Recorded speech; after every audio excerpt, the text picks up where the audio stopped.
பொண்ணு தான் ஓடி வருது ஃபர்ஸ்ட். எல்லாரும் பார்க்குறோம். அந்த பொண்ணு அவங்க அப்பாவும் வந்துட்டு ஒரு சாட்சி சொல்கிறாங்க.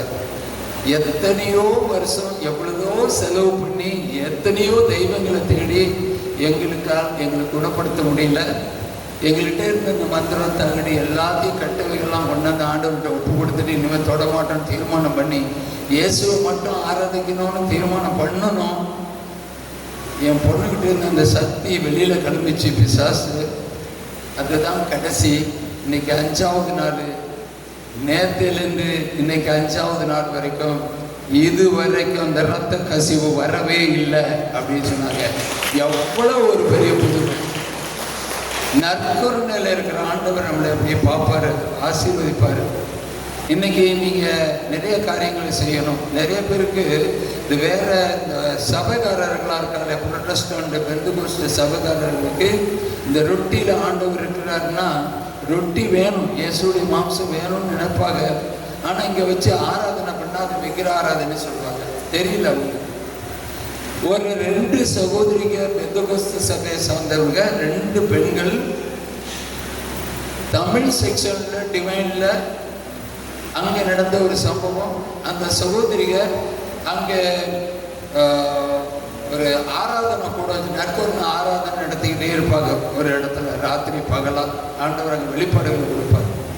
அந்த இடத்துல இந்த சகோதரிகளும் போய் என்னது ரொட்டியை வச்சுக்கிட்டு ஆராதனை பண்ணிக்கிட்டு இருக்காங்க, இதில் எப்படி இயேசு இருப்பார் அப்படின்னு யோசனை பண்ணிக்கிட்டே அந்த ரொட்டியை எப்படி பார்த்துக்கிட்டே இருக்காங்க நற்கருணையை.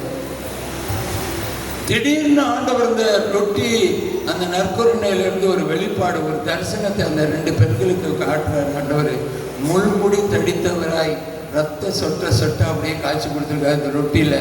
அந்த பெண்கள் 2 பேரும் அப்படியே அழுது புலம்பி கீழே மயக்க மட்டும் விழுந்துட்டாங்க. எந்திரிக்க முடியல. என்னன்னு கேட்டால் எந்திரிச்ச பிறகு நாங்கள் நம்பவே இல்லை, இது விக்கிராராதனை நினைச்சோம், இதில் எப்படி இயேசு இருப்பார்னு நினைச்சோம்.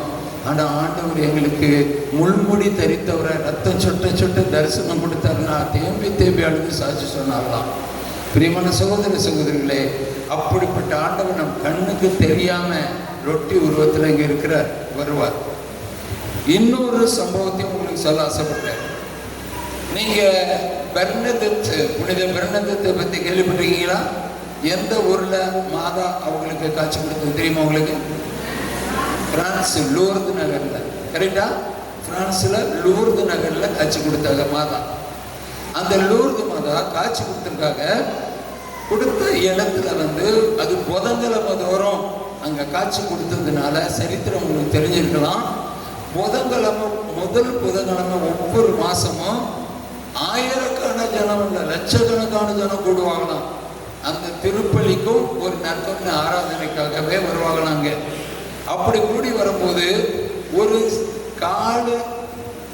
காடு இல்லாத ஒரு சப்பானி நடக்க முடியாது, அவனை தூக்கிட்டு தான் வரணும். பிறவி சப்பானி முடவன், அவனை தூக்கிக்கிட்டு அவன் என்னையும் கொண்டு போங்க மாதா கிட்டாங்க, அந்த பூசையில் நற்கருணை ஆராதனை நான் பங்கு பெற்றேன் நல்லா இருக்குன்னு சொன்னால் யாரும் தூக்கிட்டு போகலை. ஒரு தடவை வலுக்கட்டாயமா ஃப்ரெண்ட்ஸுக்கிட்டலாம் சொல்லி எப்படியோ தூக்கி கொண்டாந்து உட்கார வச்சார். அவன் சொல்லியிருக்கான், என்னை முன்னாடி உட்கார வைங்க. முன்னாடி உட்கார வச்சாச்சு. ஃபாதர் என்ன செஞ்சிருக்காரு, லாஸ்ட் நற்கருணையை தூக்கிக்கிட்டு இப்படி கீழே இறங்கி 2 பக்கமும் ஆசீர்வாதம் கொடுத்துக்கிட்டே போறாரு. அந்த நேரத்தில் இந்த பையன் காத்துக்கிட்டே இருந்திருக்கிறான். சொல்லியிருக்காரு, நான் வருவேன், இயேசுவை தூக்கிட்டு வருவேன், நீங்க எல்லாரும் ஆசீர்வாதத்தை பெற்றுக்கொள்ளுங்க, ஆண்டவர் உங்கள் பாவங்களை மன்னிப்பார், உங்களை அற்புதம் செய்வார், இயேசு ரொட்டியில் உண்மையாக இருக்கிறாரு அப்படின்னு சொல்லி ஒரு பிரசங்கம் பண்ணிட்டு இந்த நற்கருணை இப்படி தூக்கிட்டு வெளியில் இப்படி வந்திருக்கிறாரு. அவன் காத்துக்கிட்டே இருக்கிறான். கிட்ட வந்தோடனே அந்த அந்த ஃபாதருடைய காலை தொட்டா இயேசு தொட்டது மாதிரி அப்படின்னு நினைச்சிட்டு காத்துட்டு இருக்கான். தொட்டா நான் குணமாயிருவேன். எப்படி 12 வருஷம் ரத்தப்போக்குடைய இயேசுடைய வஸ்திரத்தை நான் தொட்டா நல்லாகுவேன் அப்படின்னு விசுவாசத்தோடு தொட்டாங்களோ அதே மாதிரி இந்த பையன் நான் தொடரணும்னு காத்துக்கிட்டு இருக்கிறான். அந்த நேரத்தில் பாடல் பட்டு பாடிக்கிட்டு இருக்கிறாங்க. இவர் ஆராதனை நற்கருணை எடுத்துட்டு இப்படி போயிட்டு இருக்கிறாரு. போகும்போது யாரோ ஒரு பையன் அவனை என்ன சீண்டிட்டான். அதுக்குள்ள இவன் இப்படி திரும்பி இருக்கிறான். அதுக்குள்ள ஃபாதர் முன்னாடி போயிட்டாரு. முன்னாடி போனோடனே இவனுக்கு ரொம்ப வேதனை ஆயிட்டு, இயேசுவே அம்மா கிட்ட சொல்லிடுவேன் என்ன பாருங்க அப்படின்னா.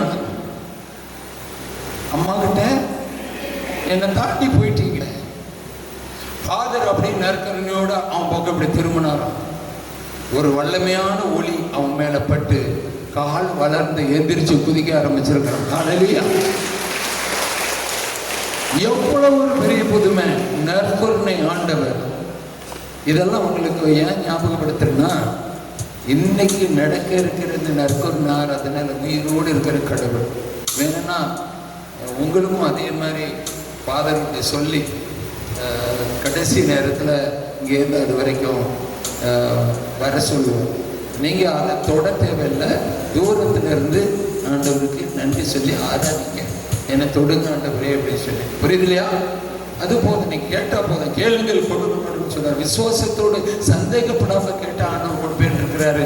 மார்க் 11:23 ஆண்டவர் சொல்றாரு, ஒருவன் இந்த மலையை பார்த்து கடல்ல போய் விழுந்துரு அப்படின்னு சந்தேகப்படாம சொல்லியிருந்தா அவன் சொன்னது மாதிரி அப்படியே நடக்கும்னு ஆண்டவர் சொல்றாரு. ஹல்லேலூயா! இப்ப நம்ம கிட்ட பெரிய மலை போல பிரச்சனைகள் நமக்கு இருக்கலாம். வாழ்க்கையில, சரீரத்துல இருக்கலாம், குடும்பத்துல இருக்கலாம். மலை போல உள்ள பிரச்சனை, ஆண்டவரே இந்த மலை போல உள்ள பிரச்சனை எடுத்து மாற்றுங்க ஆண்டவரே. அப்படி நீ மாற்றியதற்காக நன்றி ஆண்டவரே சொல்லி பாருங்க, ஆண்டவர் மாற்றிடுவார். அது மட்டும் இல்லாம இன்னைக்கு நேற்று முந்தா நாள் சாயங்காலத்திலிருந்து நேற்று முழுதும் இன்று வரைக்கும் நிறைய செய்திகளை கேட்டுக்கிட்டு இருக்கிறீங்க. ஆண்டவருடைய வார்த்தையை கேட்டுக்கிட்டு இருக்கிறீங்க. இந்த வார்த்தை உங்கள் இருதயத்தில் தங்கணும். அவ்வளவுதான். எப்படி தங்கணும்னா, சில நேரம் நம்மளை பிசாசு பயமுறுத்தும் போது நம்மளை அறியாம அந்த வார்த்தையை மறந்துடுவோம். நம்மளே அந்த இப்போ கவலைப்படாதுன்னு சொன்னாருன்னு வச்சுக்க, கவலைப்படாதீங்க நான் இருக்கிற உங்களோட இருக்கிறாரு. நம்ம திடீர்னு அதை மறந்துடுவோம். ஆண்டவர் சொன்னதை மறந்துட்டு ஏதோ பிரச்சனை வந்துச்சுன்னா கவலைப்பட்டுக்கிட்டே உட்காந்துருப்போம். இது கவலையை பிசாசு கொடுத்துருவான். அதனால பிரச்சனை உருவாகும். நமக்கு ஞாபகம் வந்துருச்சு, ஆண்டவர் சொன்னாரு கவலைப்படாம, நான் ஏன் கவலைப்படணும் அப்படின்னு தீர்மானம் பண்ணி, ஆண்டவர் என் கவலை எல்லாம் உங்கள்கிட்ட விட்டாருன்னு அவர் சொன்னாரு, உங்க கவலைகளை என்னோட விட்டுரு. அப்படி விட்டுட்டா அவர் நமக்காக கவலைப்பட்டு அதை சரி செய்வார். ஹல்லேலூயா! அதே மாதிரி பயப்படாதேன்னு சொல்லி இருக்கிறார். பயப்படாதேன்னு சொன்ன பிறகு நமக்கு அப்பப்ப சில பிரச்சனைகள் உண்டாகி பயம் உண்டாகும். மேலே பார்த்தாலும் பயம், சில பேர் பாதாளத்தை பார்த்தாலும் பயம், சில பேர் ரத்தத்தை பார்த்தா பயம், சில பேர் தண்ணியை பார்த்தா பயம், சில பேர் இன்ஜெக்ஷன் ஊசியை பார்த்தா பயம், சில பேர் மாத்திரையை பார்த்தா பயம், சில பேர் டாக்டரை பார்த்தா பயம், சில பேர் போலீஸை பார்த்தா பயம். சும்மா போலீஸ் ஊருக்குள்ள வந்து ஐயோ என்னாச்சோ தெரியல. அதுக்கு முன்னாடி டெலிகிராம் வரும். டெலிகிராம் வந்தால் யாரும் செத்துட்டாங்கன்னு நினச்சி முடிவு கட்டிடுவாங்க இல்லை? அப்படிலாம் பயந்த காலங்கள் உண்டு. அதனால எதை பற்றி ரத்தத்தை பார்த்தா பயப்படுறாங்க, மாத்திரையை பார்த்தா பயப்படுறாங்க, சில பேர் மாமியாரை பார்த்தா பயப்படுறாங்க, சில பேர் மருமகளை பார்த்தா பயப்படுறாங்க, சில பேர் கணவனை பார்த்தா பயப்படுறாங்க, சில பேர் மனைவியை பார்த்தா பயப்படுறாங்க, மற்றவர்கள் பக்கத்தில் உள்ளவங்க எதுவும் செஞ்சிருவாங்களோன்னு பயப்படுறாங்க. எதை பற்றியும் பயப்படாது. எதை பற்றி ஆண்டவர் என்ன சொல்றாரு?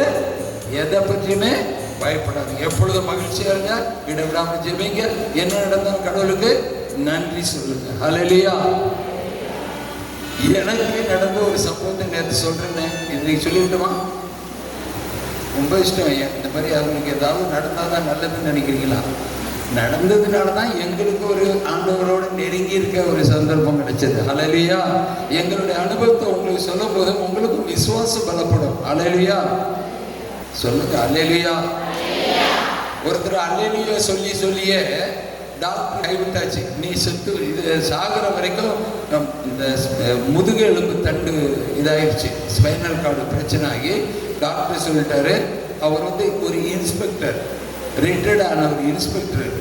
அவர் இப்படியும் படுக்க முடியாது, இப்படி படுக்க முடியாது, உட்கார முடியாது, நடக்க முடியாது, அப்படியே இப்படி மல்லாக்க இப்படியே தான் படுத்திருக்கணும். சாப்பாடெல்லாம் ஊட்டி விடணும், படுத்த படுக்க விட்டு நிமிர முடியாது, சாகிற வரைக்கும் இப்படிதான் இருக்கணும் டாக்டர் சொல்லியாச்சு. எந்திரிச்சு உட்கார முடியாது, ஏதோ தூக்கி உட்கார வச்சு விழுந்துருவார் கீழே. அப்படிப்பட்ட சூழ்நிலை இருந்தவரை என்னை கூப்பிட்டுருந்தாங்க, இந்த மாதிரி ஆயிடுச்சு கொஞ்சம் வந்து ஜெபிங்கன்ட்டு. இயேசுவை அறியாதவங்க தான் எங்கள் ஜெபத்துக்கு வந்து எங்களை கூட்டிகிட்டு போனாங்க. அவரை கொண்டு போய் பெங்களூர்ல ஒரு ஆஸ்பத்திரியில வச்சுட்டா மாசம் 10,000 கொடுத்துட்டா அங்க உள்ள தாதிமார்கள் அவரை சாகர வரைக்கும் பார்த்துக்குவாங்க, சாப்பாடு கொடுப்பாங்க. செத்த பிறகு கரண்டில் அந்த பணத்தை வச்சு அந்த சாம்பலை எடுத்து கொடுத்துருவாங்க. அது ஒரு இடம் பெங்களூர்ல இருக்கு ஆஸ்பத்திரி. வீட்டில் இருந்து ரொம்ப அவசியம் எதுக்கு, 10,000 கொடுத்தா போதும், காசு இருக்கு அப்படின்னு ஒரு தீர்மானம் பண்ணி அனுப்ப ரெடி ஆயிட்டாங்க. ரெடி ஆன பிறகு அன்னைக்கு மறுநாள் போறதுக்காக ஆம்புலன்ஸ்லாம் ரெடி பண்ணி வச்சிருக்கிறாங்க. எங்களை இன்னைக்கு கூட்டிகிட்டு போகிறாங்க அவங்க ஊருக்கு, பல்லாரியிலேருந்து அவங்க ஊருக்கு கூட்டிகிட்டு போகிறாங்க. இந்த சொந்த பந்தங்க இந்த மாதிரி ஒருத்தர் ஜபிக்கிறாங்க, அவங்கள கூட்டிகிட்டு வரட்டோம்னா சரி நாளைக்கு அங்கே போகிறோம் வந்து ஜபிக்கிட்டு வந்து நாங்கள் போய் சேர்ந்தோம். சேர்ந்த பிறகு அவங்க படுத்த படிக்க இருக்காரு. ஒரு பக்கத்தில் ஒரு சேரை போட்டாங்க, உட்காந்து பேசினேன், கேட்டேன். அவங்களுடைய சொந்த பந்தங்களாம் நாளைக்கு போக போகிறாங்களே ஆஸ்பத்திரிக்கு, இனிமேல் எப்போ பார்க்க போகிறோன்னு அவங்களுடைய உறவினர்களாக ஒரு கூட்டம் வந்து உட்காந்துருக்காங்க. யாருக்குமே இயேசுனா தெரியவே தெரியாது. ஆனால் நான் 2 மணி நேரம் பண்ணிக்கிட்டு இருக்கேன் இவங்க எல்லாருக்கும் சேர்த்து. இயேசு தான் உண்மையான கடவுள், அவரை நம்பினா அவர் கைவிடுவதில்லை. இப்படிலாம் பிரசங்கம் பண்ணிட்டு அவரை மட்டும்தான் ஆராதிக்கணும் அப்படின்னு எல்லாம் சொல்லி முடிச்சாச்சு. முடிச்சுட்டு ஜெபிப்போம் அப்படின்ட்டு அவருக்கு தலையில் கை வச்சு ஜெபிக்கலான்னு ஜெபிக்க ஆரம்பிக்கும் போது பார்த்தேன், அவர் கழுத்தில் ஒரு தாயத்து கட்டி இருக்கிறாரு, கையில் கட்டியிருக்காரு. நான் கேட்டேன் ஏதாவது வேற இன்னும் ஏதாவது வச்சுருக்கேன். இல்லை, தலைக்கு தலைகாணிக்கு கீழே ஒரு 3 எலுமிச்சம்பழம் மஞ்சள் துணியில் கட்டி இருக்குது. இது எனக்கு நல்லாகணுங்காக எங்கெங்கேயோ சுற்றி வச்சிருக்கிறாங்க. கட்டு கீழே கூட இருக்குது, கட்டில் உள்ளே இருக்குது இப்படின்னு. சரி எல்லாத்தையும் எடுத்து போட்டுருங்க. ஆனால் அதெல்லாம் வச்சுக்கிட்டு ஜெபிச்சுன்னா உள்ள சீல் பிடிச்சி போயிருக்கு, முழங்காலில் உள்ள காயம் மேலே மட்டும் கட்டு போட்டால் இப்படி அதை க்ளீன் பண்ணணும் இல்லையா, அதை சுத்தம் செய்து மருந்து போட்டால் தான் நல்லாகும். சும்மா மேலே ஒரு கட்டு போட்டால் குறை ஓடி போயிடும் இல்லையா, காலையை எடுக்க வேண்டிய நிலைமை வரும். அந்த மாதிரி அவருக்கு நான் சொன்னோம், இதெல்லாம் எடுத்துட்டா தான். நான் ஜெபிக்கிறதுனால அற்புதம் நடக்காது, நீங்கள் விசுவாசத்தோடு அவரை மட்டும் ஆராதிச்சிங்கன்னா அற்புதம் நடக்கும் அப்படி சொல்லி அவர்கிட்ட சொன்னோன்னு சரி. சில பேர் சொல்லியிருக்காங்க நம்ம கடவுளை எப்படி விட முடியும்னு. இவர் ஒரே வார்த்தை சொல்லிட்டாரு, இது வரைக்கும் எத்தனையோ கடவுளை தேடியாச்சு, கடைசியாக இவர் இயேசுவை நாம் தேடிடுவோம், அவர் சொல்ல மாதிரி நடந்து பார்ப்போம் அப்படின்னு ஒரு முடிவு கட்டிட்டார். இருக்கிறதெல்லாம் கொத்தாச்சு, எலுமிச்சம்பழம், தாயத்து, கயிறு இருக்க வீட்டுக்குள்ளே என்னென்ன இருந்துச்சு எல்லாத்துக்கும் கூட கொடுத்துட்டாங்க. நான் ஜெபிச்சு தூக்கி போட்டாச்சு. அடுத்து அந்த கட்டில் லேசாக தூக்கிட்ட ஒரு மனைவி அந்த சகோதரி சொல்கிறாங்க, உள்ள சில இந்த பூசுவாங்கல்ல சில அதுக்கெல்லாம் உள்ளே இருக்கு, இந்த இடத்துலேருந்து கொண்டாந்தது விசேஷமானது அப்படி இப்படிங்கும்போது அதை எடுக்கலாமாண்ணா இவர் சொல்கிறாரு, அதையும் தூக்கி போடு, எதுவும் வேணும் அதையும் தூக்கி போடு. என்ன விசுவாசம் பார்த்தீங்களா, தூக்கி போட்டாச்சு. அப்போ நான் ஜெபிச்சேன், பிடிச்சி தூக்கி உட்கார வச்சா வேணாம், நாங்கள் தூக்கி உட்காரச்சு